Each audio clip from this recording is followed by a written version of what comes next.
Hi guys, welcome back to Tracy's Global Kitchen.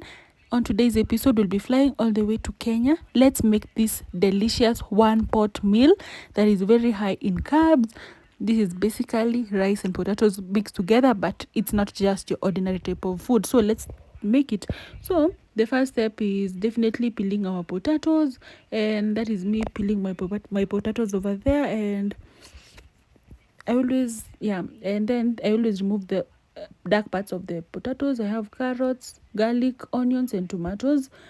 Then we have ghee. Today we're going to be cooking with ghee because remember our food is very rich in carbs, but I also want to incorporate some proteins. Okay, and yeah, so we're going to saute our onions, and then I've added seasoning cube and also garlic and tomatoes and the carrots, guys. And also remember that carrots are very rich in vitamins. And then you add in your potatoes.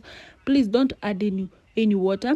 Whatever you're going to do, you're going to cook it in low heat so that the potatoes can absorb the yumminess. Okay, yes, and all the yumminess of all the ingredients. So as you can see, if I'm to be very honest, you've seen that my potatoes had started to catch fire, right?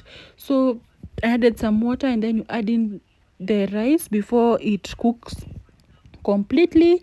And then guys, after 20 minutes our meal is ready. This meal was a 10 out of